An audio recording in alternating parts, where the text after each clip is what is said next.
story that Sam Maguire, formerly of Anfield Index, many of you will know Sam and his work, obviously with Anfield Watch now.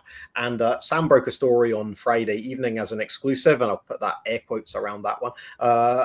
And it was focusing on Diaz, Nunez potentially leaving, and some question marks over Diogo Jota's future as well. So I need to ask if you've heard anything about that first and foremost on the club side.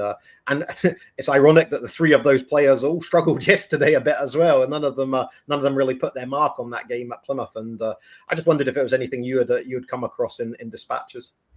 Yeah, so I wouldn't quite say this in as concrete terms as these three players are up for sale this summer. I don't think that's how Liverpool are approaching it. I mean, I wrote something on Substack last week, which is kind of a summary of what is likely to happen this summer, what that's going to look like for Liverpool. And a couple of these I mentioned. I mean, Darwin Nunez, there was big interest in January, particularly from Saudi clubs. Didn't quite get as far as a bid going in, but there were inquiries made and he was asked about.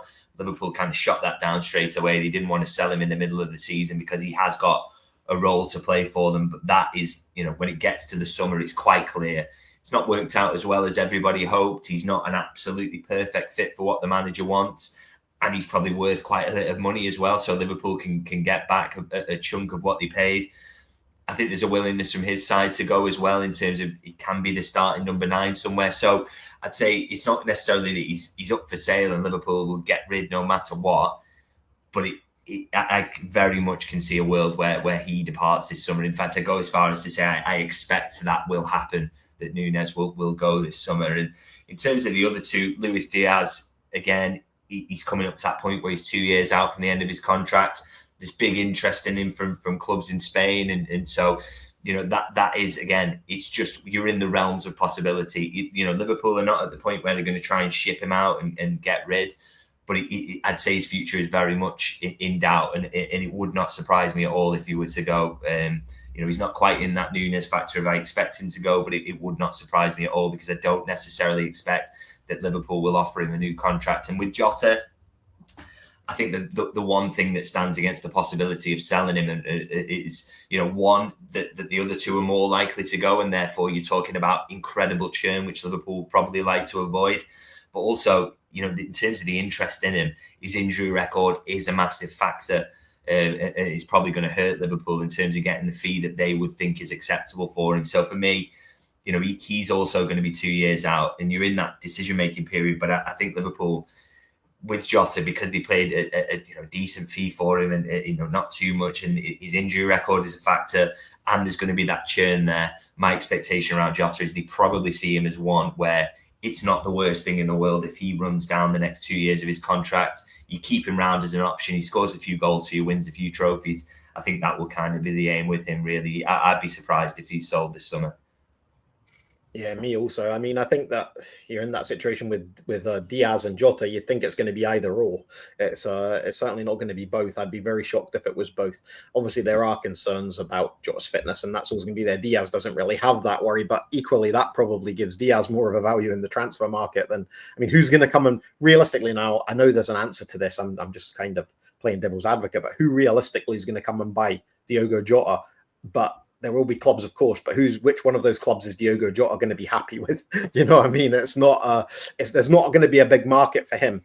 Whereas his best bet, even in terms of not Liverpool not offering him a contract and him not demanding one, is that, like what David says, if he was to play out this time, then he's got a chance to try and get fit, to try and score goals, to try and be a regular again for Liverpool, and then his options open up far more in free agency in 2 years' time. Whereas with Diaz, he's never had the pay bump. He's never had the new contract. He's probably feels he's worth that and not achieved it.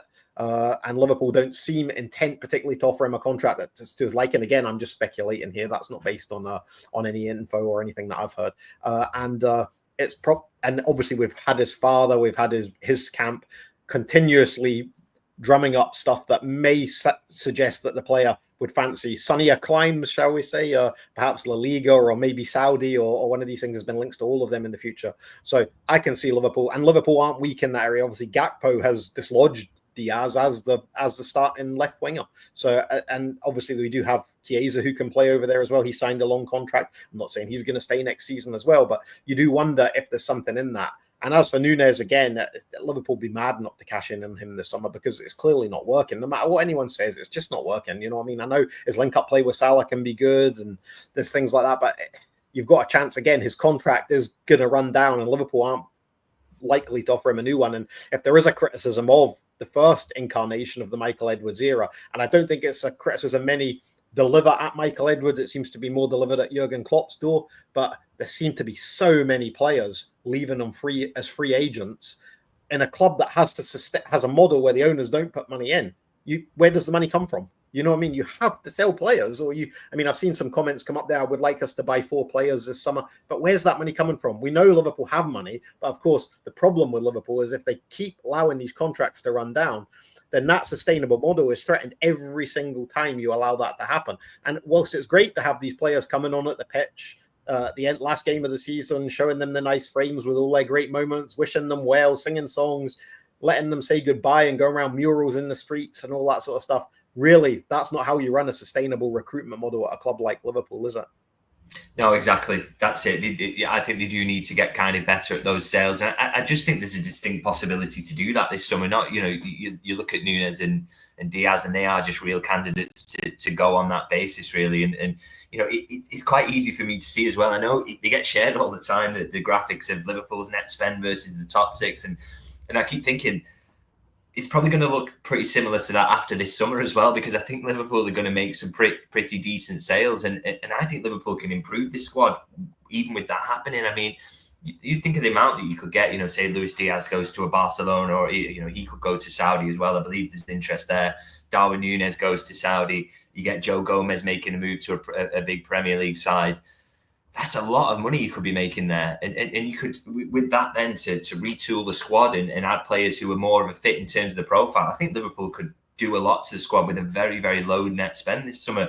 And as you say, it's important to do that if you're a team who's not spending like a Manchester City or whatever. So the money's there. Liverpool don't necessarily need to make the sales to make the signings. But I think because the kind of squad size-wise are one in, one out, they can do it with a very, very low net spend this summer. So I think it's going to be a decent summer for that. And the manager will get a chance to really put his stamp on the squad, but he doesn't have to go push the boat out in terms of spending money to do that. Yeah, I agree. I see some of the comments coming in. Thanks for all the comments. Obviously, they do help us make the show, and it's really good to read some of them. But I do agree with this comment that's on the screen just now. I mean, really, it makes me think, here we are with all our problems at the top of all the leagues and in the cup final. You know what I mean? It's like, but we have to talk about something, and that's what that's the way the news cycle works. So that's why we're talking about these things, because these are stories that are breaking, and it's our job to cover those. But I do sense the irony in some of these discussions, because it is laughable at times.